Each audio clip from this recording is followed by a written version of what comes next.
Bueno, yo soy el doctor Luis Novoa. Hoy día vamos a hacer el repaso de cardiología. Bueno, la dinámica es la siguiente, ¿no? Vamos a resolver cada pregunta, vamos a explicar cada una de las claves. Si tienen alguna duda, me la hacen saber al final de cada pregunta, ¿ya? Bueno, empezamos porque estamos un poquito retrasados. Bueno, ¿en cuál de los siguientes enfermos está indicada la resección de un aneurisma de aorta abdominal y la colocación de un injerto vascular? Bueno, primero tienen que saber que todo aneurisma por encima de 5.5 centímetros y aquel que crece más de 0.5 centímetros en 6 meses es quirúrgico, siempre es quirúrgico. La cirugía de aorta, perdón, la cirugía de aorta o de aneurisma aorta abdominal puede ser resección más prótesis o puede ser un injerto endovascular. Se prefiere la resección más prótesis. Ahora, no es el caso de esto, vamos a ver cuál es la mejor alternativa. Varón de 58 años, aneurisma de 8 centímetros, es quirúrgico, ¿cierto? La mayoría de estos son quirúrgicos, más de 5.5, excepto la C, que es un aneurisma de 4 centímetros. Esto no es quirúrgico, entonces nos quedan 4 alternativas. Bueno, la alternativa A, 18 centímetros, en un varón que tiene o tuvo un infarto de miocardio hace 3 meses, tiene un alto riesgo. Este paciente no se debería operar, al menos por lo menos después de 6 meses del infarto agudo de miocardio. El riesgo quirúrgico de este paciente es demasiado elevado. Tienes un hombre de 65 años con un aneurisma de 7 centímetros que tuvo un IMA hace un año. Es una buena posibilidad este paciente para entrar a cirugía. Bueno, la C quedamos que no es. La alternativa D es un varón de 58 años con aneurisma de 7 centímetros y un volumen expiratorio en el primer segundo de 0.5 litros.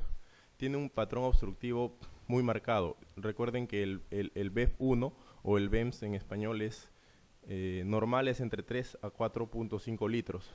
Este paciente o tiene un asma con un enfisema severo o tiene un EPOC también severo. No nos interesa saber si tiene un EPOC o un asma, pero tiene un patrón obstructivo muy marcado. Por lo menos tiene un 10 a 15% del BEF1 para la edad. Recuerden que el patrón obstructivo se clasifica en leve, moderado y severo de acuerdo al BEF1 o de acuerdo al índice de Tifenov, si es un patrón obstructivo. FEB1 sobre FBC menos de 70% es patrón obstructivo y la clasificación sería entre más de 80% leve, entre 50 y 80, grado 1, grado 2 entre 50 y 80, grado 3 entre 30 y 50 y menos de 30 grado 4, ¿no? Esa es la clasificación del EPOC. Entonces, el otro es un paciente varón de 17 años con enfermedad renal crónica, que es un equivalente coronario prácticamente, tampoco no es la mejor opción para entrar a cirugía. Entonces, la mejor alternativa es la clave B. ¿Alguna pregunta? En la pregunta número 2, tienen que ser muy cautos en esta pregunta con lo que les están... tiene un poquito de alevosía esta pregunta. Miren, es una mujer de 34 años con antecedente de fiebre reumática. En la exploración solo existe una auscultación arrítmica, sugerente de fibrilación auricular, un soplo diastólico en ápex, con chasquido de apertura y refuerzo de primer tono. Este es un soplo típico de un paciente con estenosis mitral. El chasquido de apertura y el refuerzo del primer tono es típico de la estenosis mitral.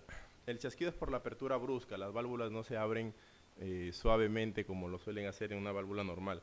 Y el refuerzo del primer tono usualmente en las fases tempranas de la estenosis mitral, las válvulas aún pueden prolapsar algo en la aurícula izquierda y están un poco duras y eso produce un primer ruido muy fuerte, ¿no? El refuerzo del primer ruido. En etapas terminales de la estenosis el primer ruido puede ser suave, pero lo típico es el chasquido y el refuerzo del primer tono. Tiene todos los factores para hacer una fibrilación auricular. Paciente con estenosis mitral hace dilatación de aurícula izquierda y eso lo conlleva un fenómeno de reentrada que puede devenir en fibrilación auricular. ¿Cuál de los hallazgos no encontraremos en este paciente? Si el paciente tiene una FA, ¿cierto? ¿El EKG, complejos QRS están arrítmicos? Sí.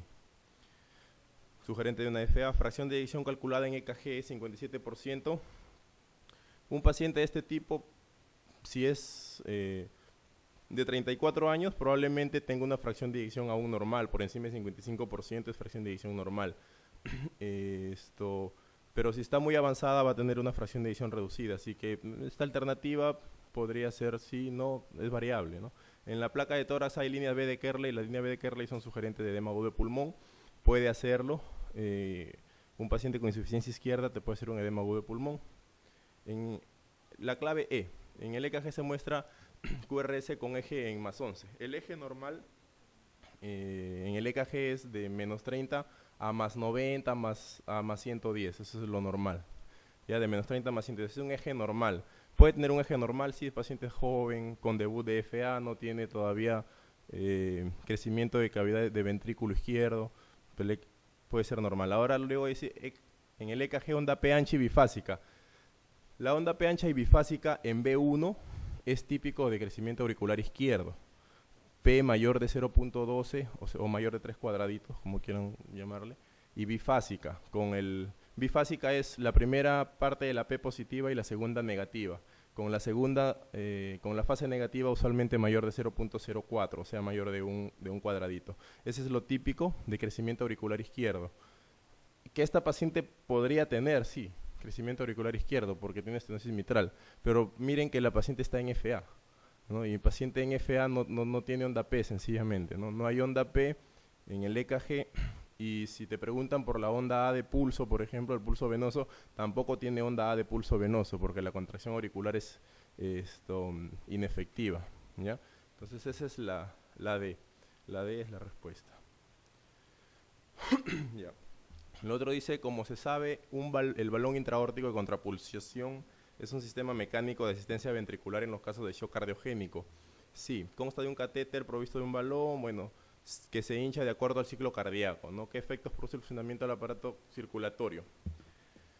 El balón de contrapulsión es un sistema de asistencia mecánica ventricular que usualmente se usa como puente en pacientes con ICC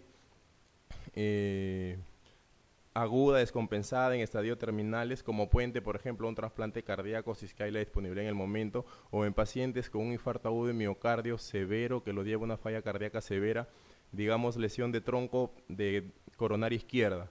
Ese tipo de pacientes puede hacer una falla cardíaca aguda severa, que el único tratamiento es la cirugía de urgencia de bypass aorto coronario, ¿ya? O un paciente con rotura de pared libre ventricular, o un paciente con rotura de tabique o de músculo papilar, son urgencias. En esos casos se puede usar el balón de contrapulsión como puente a la cirugía. ¿Qué hace el balón de contrapulsión? Se coloca en la aorta descendente y cuando el corazón, durante la sístole, el balón succiona y bota durante la sístole, de tal manera que mejora el gasto cardíaco y mejora la perfusión periférica. Y durante la diástole el balón se infla, o sea, mejora la perfusión coronaria. Más o menos se entienden la idea, ¿no? Entonces, ese es el objetivo. Por tanto, de todo eso, la respuesta que deviene incorrecta es mejora perfusión miocárdica y la pulsatilidad produce vasodilatación periférica mejorando el flujo renal, ¿no? Esa sería la alternativa.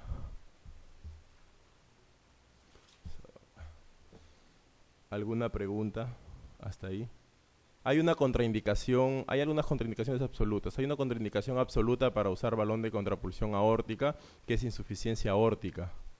Sobre todo insuficiencia aórtica severa. Recuerden que si el balón de contrapulsión se infla durante la diástole en presencia de insuficiencia aórtica, va a producir congestión pulmonar severa, ¿no? Puede producir un edema agudo de pulmón, toda la sangre regresaría. La 4 dice, un hombre de 74 años con infarto agudo de miocardio tratado con streptoquinasa. 6 horas después desarrolla cuadro de hipotensión arterial severa y obnubilación. ¿Cuáles son las siguientes complicaciones es menos probable que sea la causa? Todo paciente que recibe terapia trombolítica tiene alto riesgo de sangrado mayor, sangrado intracraneal, sangrado digestivo, sangrado urinario. A ver, ¿qué tenemos? Infarto de ventrículo derecho, sí, es una causa de shock cardiogénico o una complicación mecánica es una causa de shock cardiogénico en un paciente con IMA, ¿no? Si es que el IMA fue del lado derecho. Rotura de músculo papilar es una complicación propia de Lima, rotura de la pared libre ventricular es una complicación propia de Lima, y la hemorragia intracraneal es una complicación del tratamiento trombolítico. Pero el tromboembolismo pulmonar no, es muy improbable que este paciente haga tromboembolia pulmonar habiendo recibido streptoquinasa. Es un fenómeno trombótico. En la 5, bueno, respecto a la miocardiopatía hipertrófica, la miocardiopatía hipertrófica es un trastorno genético que se hereda de manera autosómica dominante y no recesiva.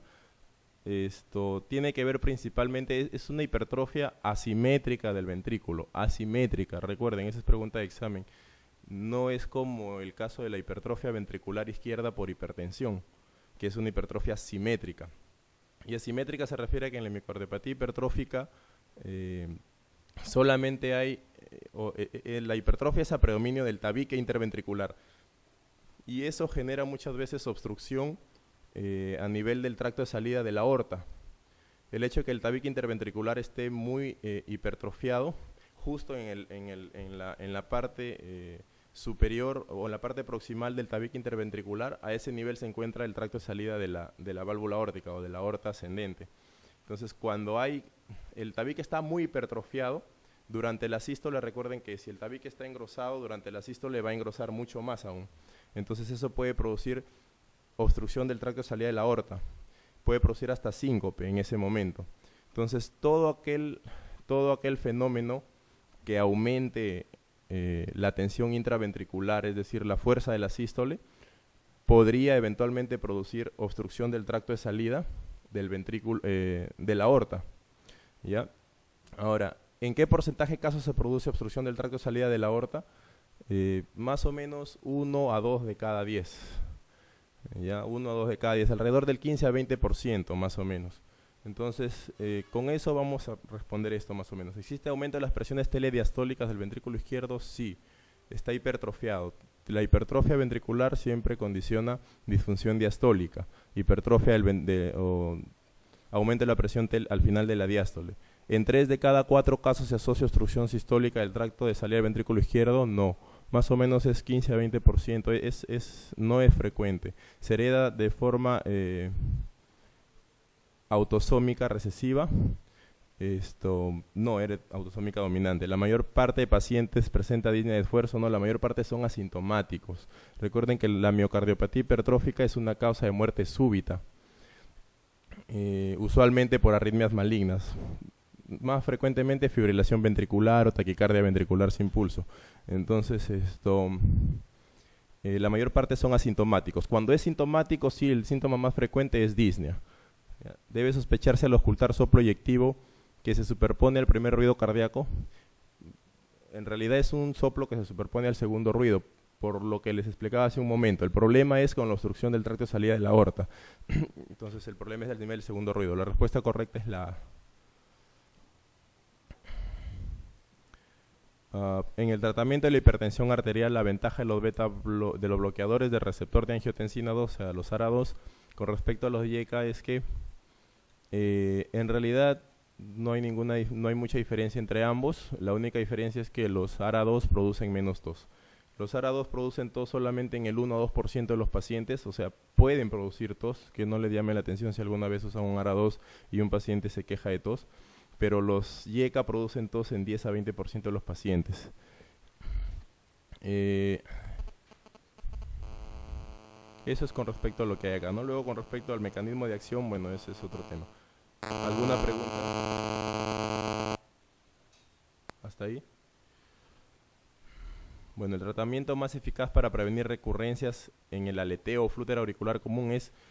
El flúter auricular es una taquicardia supraventricular, ¿ya?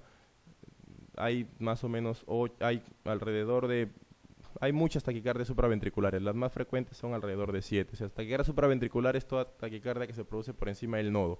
Ahí tienes el flúter, ahí tienes la taquicardia paroxística supraventricular por reentrada nodal, tienes la taquicardia, incluso la taquicardia sinusal, AFA, son parte de taquicardias supraventriculares. Entonces, el flúter auricular es una de las arritmias que resulta una de las más difíciles de controlar, de revertir sobre todo, o de cardiovertir.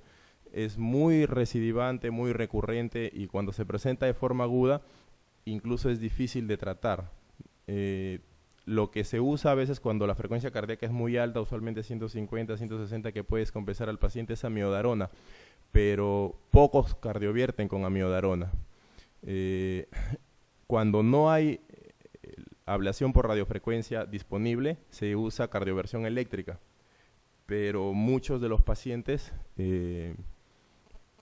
la mayoría en realidad recurre el flúter. Entonces el tratamiento más eficaz en realidad es la ablación con catéter y radiofrecuencia en el istmo cabo tricúspide. ¿Por qué en el istmo cabo tricúspide? Porque el problema con el flúter auricular es un fenómeno de reentrada a nivel de la válvula tricúspide, ¿no? Usualmente en pacientes con dilatación del anillo tricuspidio, pacientes que te han hecho falla cardíaca derecha, de N causa, digamos, paciente con fibrosis pulmonar, pacientes con EPID, que tuvo TB, que terminan en hipertensión pulmonar, falla core pulmonar, falla cardíaca derecha, dilatación de anillo tricuspidio, te termina haciendo un flúter auricular.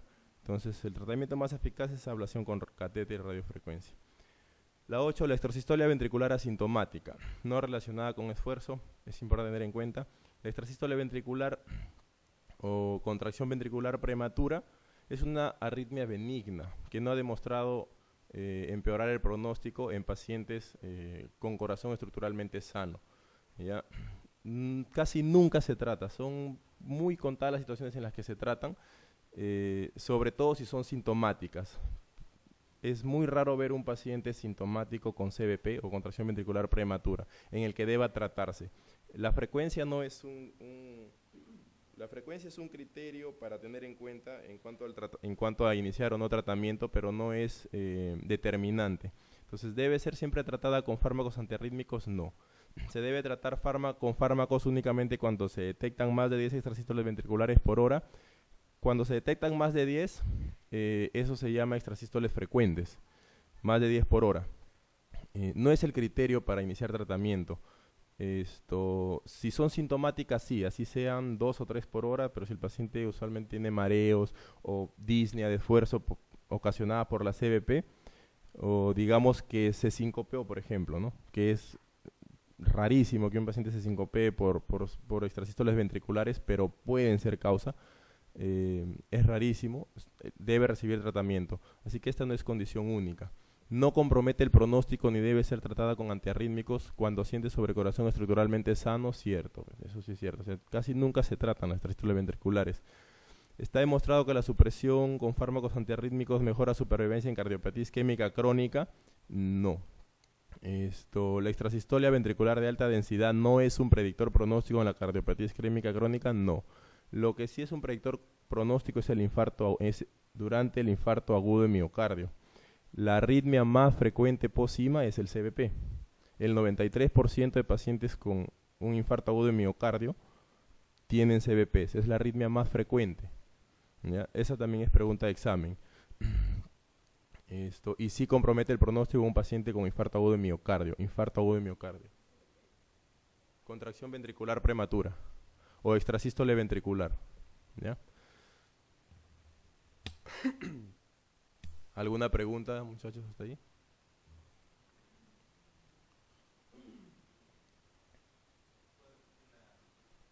La respuesta es que no compromete el pronóstico ni debe ser tratada con antiarrítmicos cuando sienten corazón estructuralmente sano. Clave C.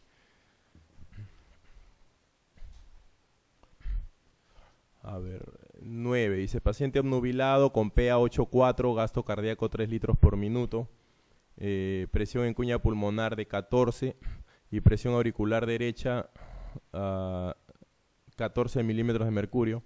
Dice, puede estar sufriendo de las siguientes situaciones patológicas con excepción de... Lo que nos piden es determinar el tipo de shock, ¿no? El tipo de shock que está sufriendo el paciente. Solamente existen 3 tipos de shock. El shock cardiogénico, el shock distributivo y el shock hipovolémico. Nada más. Todo el resto de tipos de shock que hayan escuchado están enmarcados dentro de esos 3 tipos de shock, ¿no? El shock cardiogénico, cualquier cosa que produzca falla de bomba, infarto de miocardio, taponamiento cardíaco, tromboembolismo pulmonar masivo, pericarditis constrictiva, etc. Hipovolémico, todo lo que implique perder agua o sangre, que sea. Y el shock distributivo, todo lo que implique vasodilatación generalizada. Sepsis, anafilaxia, shock neurogénico, todo eso son shocks distributivos. Entonces, incluso acá podemos marcar por descarte, ¿no? Por descarte la única que no comparte es la clave B, deshidratación. El resto son todo tipo de shock cardiogénico. Entonces, sin embargo, razonando un poco la pregunta, en realidad, si uno quiere ser estricto con los criterios de shock cardiogénico, la presión en cuña pulmonar es más de 18. Aquí está en 14, ¿no? La presión auricular derecha no es un criterio muy usado para definir shock cardiogénico.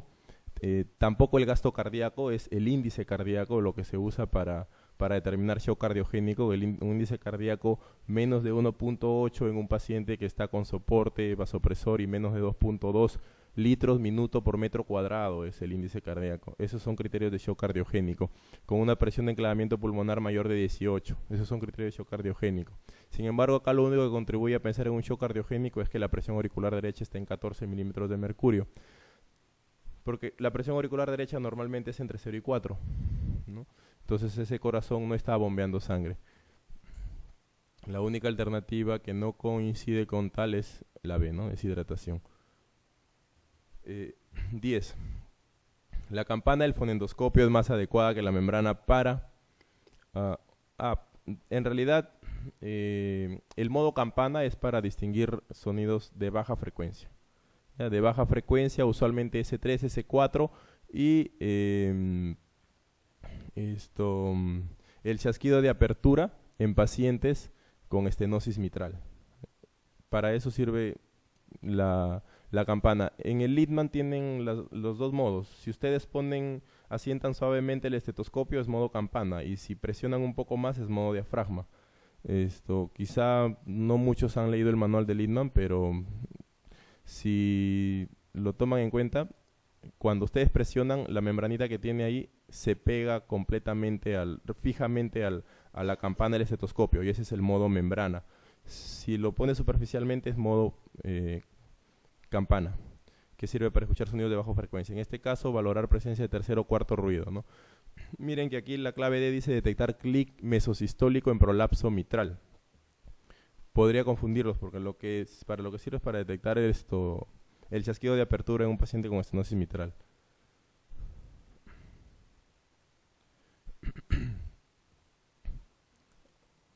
Aquí hay otra clave, la B.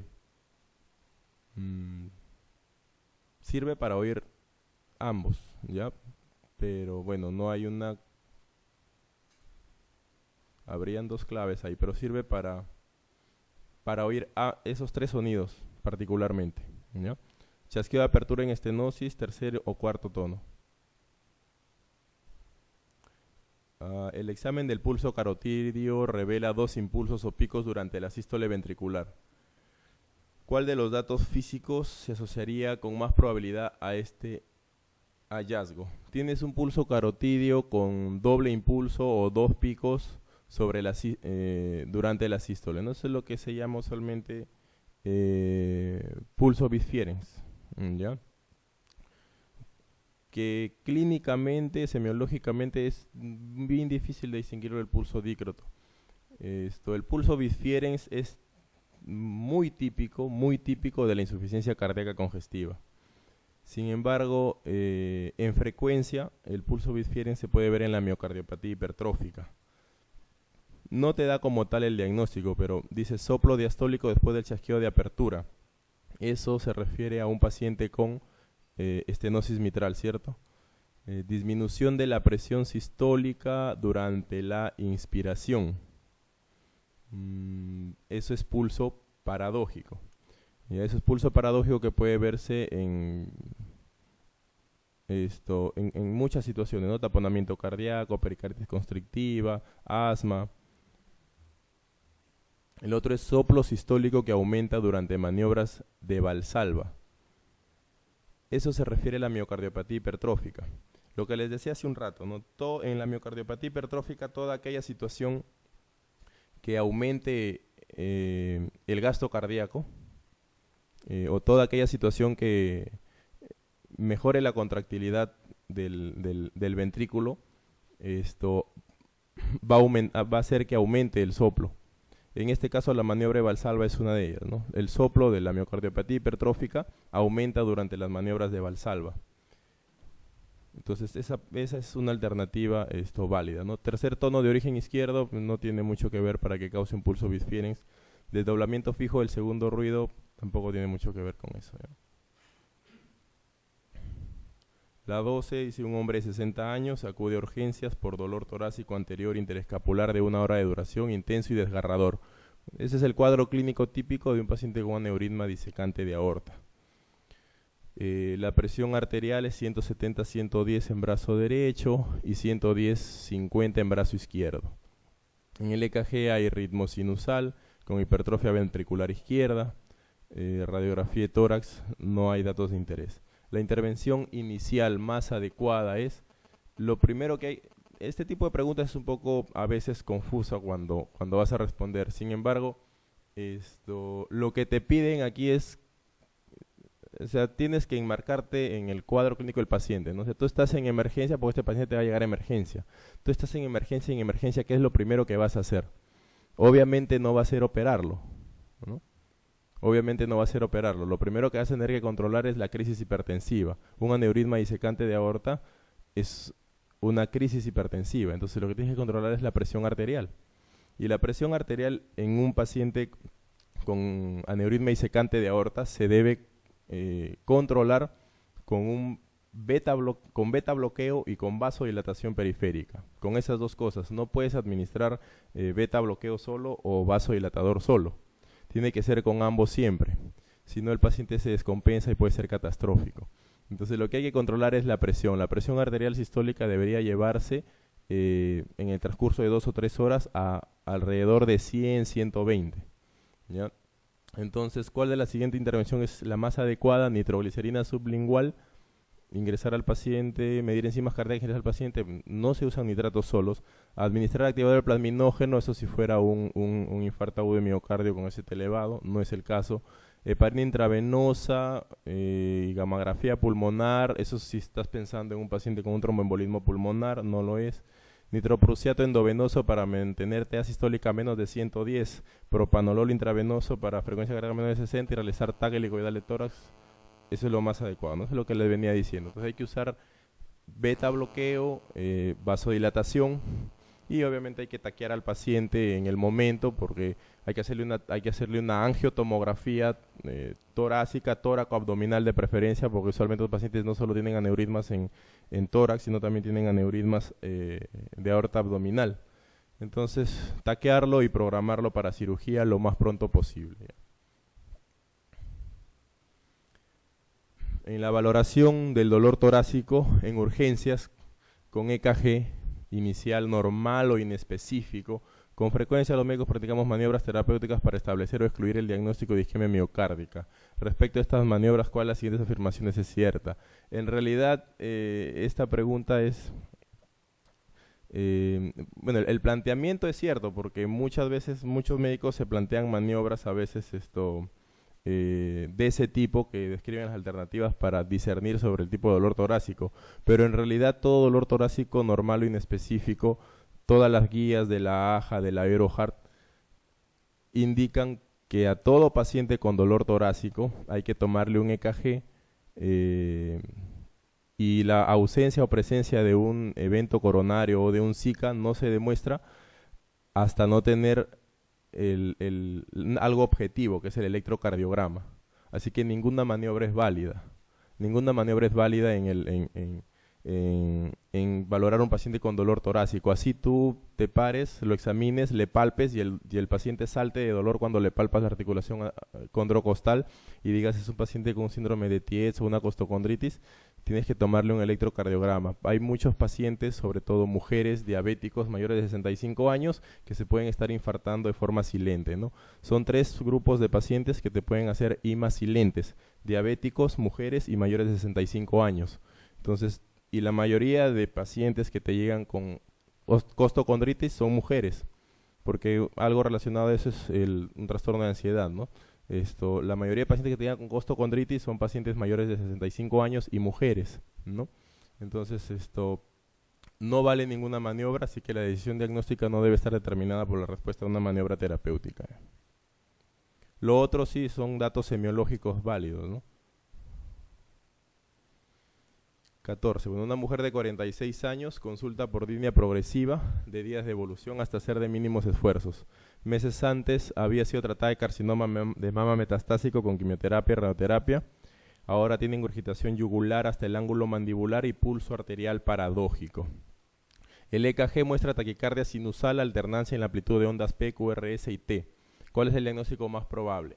A ver, el dato es interesante, ¿no? Una paciente con NM metastásico, estadio 4, ahora tiene ingurgitación yugular, tiene una falla cardíaca evidente, ¿cierto? Una ingurgitación yugular hasta el ángulo mandibular, es una paciente que probablemente está taponada. El pulso arterial paradójico tiene un diagnóstico diferencial bien larguito, a veces un poco tedioso. Puede ser un paciente con taponamiento cardíaco, pericarditis constrictiva, EPOC severo, enfisema, asma, una crisis asmática severa, ¿ya? Eso es el pulso arterial paradójico, que es una caída en más de 10 milímetros de mercurio de la presión sistólica durante la inspiración. Ese es el pulso paradójico.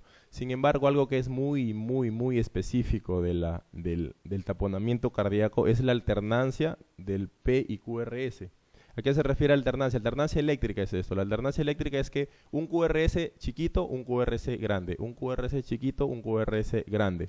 Eso es alternancia eléctrica, debido a que el corazón baila en la bolsa pericárdica, ¿no? De un lado, cada vez que late, baila de un lado a otro, y en el EKG tú ves un complejo pequeño, un complejo grande, un complejo pequeño, complejo grande. Cuando solamente se ve en el QRS, la especificidad es alrededor de 90%. Cuando es en la P y el QRS, la especificidad es más del 96%. Así que es muy específico de taponamiento cardíaco. Con esos tres datos finales tienes el diagnóstico de tu paciente, ¿no? Taponamiento cardíaco, porque la causa más probable con el antecedente de la paciente es metástasis pericárdica, ¿no? ¿Alguna pregunta, chicos? ¿Cuál fármaco no está indicado en la insuficiencia cardíaca? ¿Cuál no está indicado en insuficiencia cardíaca con disfunción ventricular severa? Existen grupos de fármacos que han demostrado disminuir mortalidad en pacientes con ICC, sobre todo ICC clase funcional 2 a 4, ¿ya? O con fracción de eyección menos de 40%. Incluso en pacientes con fracción de eyección normal. Existen dos grupos de pacientes con falla cardíaca con fracción de eyección reducida y falla cardíaca con fracción de eyección normal. En ambos grupos de pacientes hay varios grupos de fármacos que han demostrado reducir mortalidad o mejorar supervivencia, ¿no? El primer grupo son los YECA. Los YECA son los más estudiados, los fármacos más estudiados. En cualquier guía que ustedes lean o encuentren, los YECA están como primera opción incluso a los ARA2. Los ARA2 están como alternativa a pacientes que no toleran YECAs. Entonces, los YECA son un grupo de fármacos que como familia ha demostrado disminuir mortalidad. 2, los beta-block. Los YECA y los beta-block son la base del tratamiento de un paciente con ICC. Los beta-block y los YECA, ambos en un paciente hemodinámicamente estable con ICC compensada. Mientras el paciente está descompensado, no se puede dar ninguno de los dos. Apenas el paciente se compensa, se debe iniciar un YECA y un beta-block a dosis tolerables, porque recuerden que no todos los pacientes con ICC tienen hipertensión. Así que puede ser un paciente con ICC por una enfermedad coronaria crónica, no hipertenso, que si tú le inicias una dosis muy alta de YECA o beta-block, le vas a producir hipotensión y lo puedes sincopear. Entonces se inicia la dosis mínima tolerable. De los beta-block, hay 3 beta-block que han demostrado reducir mortalidad y cualquiera les pueden preguntar, porque a veces les preguntan como familia y a veces se los preguntan separaditos cada uno. Carvedilol es uno, metoprolol y bisoprolol, ¿no? Esos son los 3 fármacos beta-block que han demostrado reducir mortalidad, mejorar supervivencia. El otro grupo son los antagonistas de receptor de mineralocorticoide. Dentro de los antagonistas de receptor de mineralocorticoide hay 2 fármacos, la espironolactona y la espleronona. Ambos han demostrado reducir mortalidad. Entonces, de todos estos que ustedes tienen acá, la furosemida es un fármaco que no ha demostrado reducir mortalidad, pero sí ha demostrado reducir número de hospitalizaciones y se usa para control de los síntomas, solo para control de síntomas. La digoxina es un fármaco que también ha demostrado, no ha demostrado reducir mortalidad, pero también ha demostrado reducir número de hospitalizaciones en pacientes con ICC. Recuerden que tiene que ver las hospitalizaciones con la mortalidad muchas veces. Pues estos pacientes son fácilmente infectados en un cuarto de hospitalización. Entonces, lo que no se usa ahí es verapamil. Los calcio antagonistas no están indicados. Hay un calcio antagonista que es la excepción, que es el amlodipino, que tiene indicaciones precisas en ICC, pero tampoco ha demostrado reducir mortalidad. Pero de todos es el único que a veces se puede dar. Por eso te digo, los YECA y los ARA2 han demostrado, sí, pero cuando son la base, los YECA, ARA2, YECA/ARA2, digamos, y beta block, ¿ya? De los YECA o ARA2 se prefieren los YECA. Si el paciente no tolera YECA, ARA2, ¿ya? Entonces, hombre de 62 años, vida laboral activa, obliga a viajar continuamente, fumador de 20 cigarrillos diarios, tras 3 meses de dieta pobre en grasas saturadas y pobre en sal, tiene colesterol 260, LDL 186, HDL 40, presión arterial 150/100. Es un paciente coronario, Probablemente si le calculas el Framingham le salga como mortalidad a 10 años más allá del 20%. ¿Qué actitud le parece más oportuna además de suspender el tabaco y dar hipotensor? Las alternativas de las preguntas van orientadas a saber los objetivos de colesterol colesterol LDL en cada grupo de pacientes. Recuerden que el objetivo para reducir riesgo coronario es el LDL, ni siquiera es el HDL. Así que obvien las preguntas que les dan como objetivo cifras de HDL. El objetivo es LDL. Primero tienes pacientes con equivalente coronario. En pacientes con equivalente coronario, el LDL debe permanecer menos de 100. Menos de 100. O sea, un paciente que le haces una prueba de esfuerzo y hace isquemia durante la prueba de esfuerzo es un paciente coronario, ¿no? Un paciente diabético es un equivalente coronario. Un paciente que tiene enfermedad arterial periférica es un paciente coronario, es un paciente que tiene claudicación intermitente, le haces una ecografía arterial, una Doppler arterial de miembros inferiores y tiene múltiples placas ateromatosas en arterias de miembros, ¿no? Es un equivalente coronario. La presencia de placas aórticas carotídeas es un equivalente coronario. Entonces, todo paciente con equivalente coronario debe tener LDL en menos de 100. El otro grupo es pacientes que ya tuvieron un infarto agudo de miocardio, ¿no? Paciente que ya tuvo un infarto, el objetivo del LDL es menos de 70.